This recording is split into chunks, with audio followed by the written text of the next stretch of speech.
So I just finished watching an anime called Say I Love You. Say, comma, I love you in quotations. Like, I want you to say this, or you should say this. It was, it was really good. Like, really, really good. I remember watching a trailer for this when it was announced, because around the time this was announced, was when I started joining sites like Anime News Network and whatnot, and started getting information ahead of time about when anime was coming out. And this one, I thought when I saw the trailer that the artwork looked a little weird, but it looked like a decent little story. However, unfortunately, right when I found out about this one was coming out, I started watching My Little Monster, Tonari no Kaibutsu-kun. And I decided pretty much to stick with that series because I thought it was goofy and whatnot. I've done a review on that already. Not going to talk about it in this one. This show was like that, only real. It was like as if the characters were more realistic, as if the story was more realistic, as if the settings and everything were more realistic. Everything about this show was like My Little Monster, only real. It all felt real, and that was really cool to see. The basic premise is that same kind of thing as similar. There are differences, but it's similar to My Little Monster. The main female, I can't remember her name right now. No, I can't remember her name right now. That's really bad. She's a really likable character, but I just started watching this series yesterday and finished today. It's a 13-episode series, which it didn't end as if it was ending, so I'm wondering if they're still planning to do more episodes or not. From what I've heard, it's been planned to be a 13-episode season or series, but who knows? It might be going for more if it's making good views and good money and whatnot. The main girl she's not so much a bookworm like in My Little Monster. She's just a loner. Throughout life, she's had friends that have always like turned their backs on her and only used her for pretty much up until they had no more use for her. They would hang around with her, but she's grown completely distrustful of people. She doesn't like people. She says that people are always just going to turn their backs on you. So I don't need any friends because because they're just going to leave anyway. Why should I bother meeting them in the first place? And then she gets to high school, and through a wacky scenario, she kind of drop kicks one of the most popular guys in school. And he pretty much likes her. He starts crushing on her. Eventually they get together, and the show is basically about them being both new to romance and new to love and everything. And it's really good in the way that it handles it. It's not like the typical slice of life where it is definitely a slice of life, but it's not like where there's a slice of life show going on and then these crazy things are happening that would never happen in real life. Everything that happens in this show is something that you either have dealt with, you are going to deal with, or you've seen happen to somebody. It's all real, and that's one thing that I found very interesting about this show.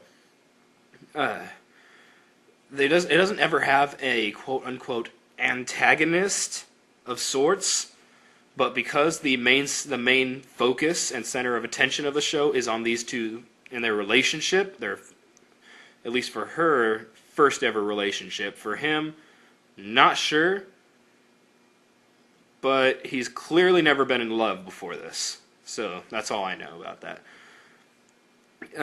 He is the popular guy. She's starting to make new friends because now she's going out with like the most popular guy in school.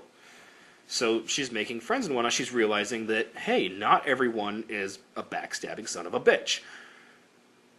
I can see how she thought that. But anyway, it focuses on their relationship. And more than once, at least twice throughout these episodes, they've come across a character who either liked liked one of the two people, or just wanted to mess with them.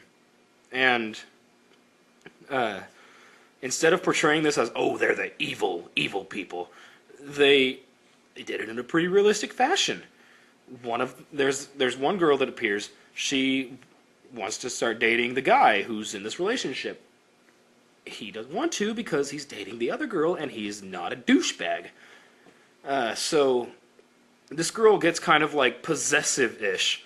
Like, she gets determined to break these two up so that she can go out with the guy in any way possible. She starts spreading rumors. She helps enforce any rumors that are being spread. She does all this stuff. She tries to keep the two apart by making sure the guy's busy and whatnot. And it's all handled very maturely and realistically, as maturely as an immature person can get. Because she's not like targeted, oh, this lady is evil and she needs to die, as most romances would peg that kind of person. She's pointed out as a real person who wants something, can't get it, and so she's trying to get it. Does that make her an antagonist? Yes, that makes her an antagonist to the relationship, but not like evil villain. And it does go about a change eventually. I'm not going to say what change it is, but it does go about a change. Other than that, the main focus of the show is just on these two, and I don't think I would have been near as interested in the show if it hadn't kept this realistic about things. Because if it had just been about them, and just like every other romantic slice of life show that I've watched, I probably would have stopped watching early on. It was the fact that I can literally see all this stuff happening in real life that kept me entertained and interested. And that's really rare for me, because I'm usually more into super imaginative things, like things out of this world and whatnot that can never possibly happen. But this show intrigued me, and I highly recommend it for anybody. If you know someone who likes anime, or no, if you know someone that likes romance, but is not really into anime, and you're trying to kind of introduce them to it, this would actually be a very good show to start them off with. It's got a lot of laughs.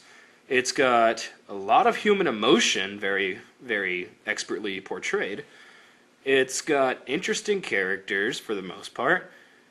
Funny side characters, not like comic relief in any way, shape, or form. These characters actually do play major roles in the relationship that's going on with the two people. And it's just a really nice show. It's a show that you can watch and just be happy with. I don't remember any episode ending in a way that made me depressed. Like when I was watching Spice and Wolf the first time and I made it to a point that led to like a 5-episode long depression. I could not sleep that night until I had gotten to a happy moment.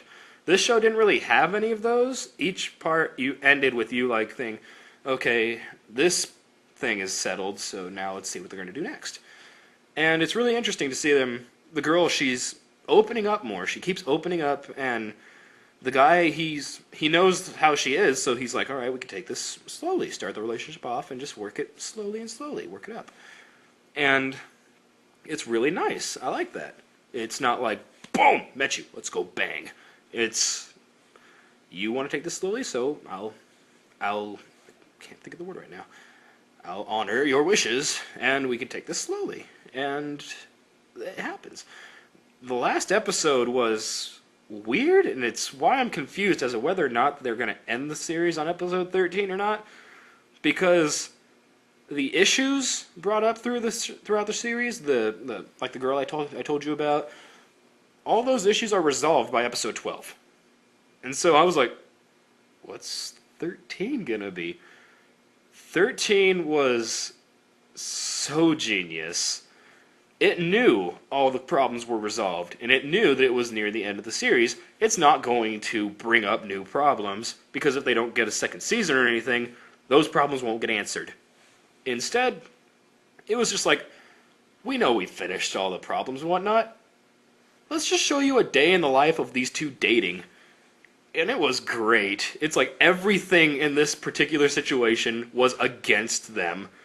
and it's all misunderstandings on top of misunderstandings on top of misunderstandings, and it's handled so well that even though it's got a lot of serious moments in the final episode, I was laughing a lot through it because I'm just like, the world hates these two people, I guess, if this is all happening to them right now.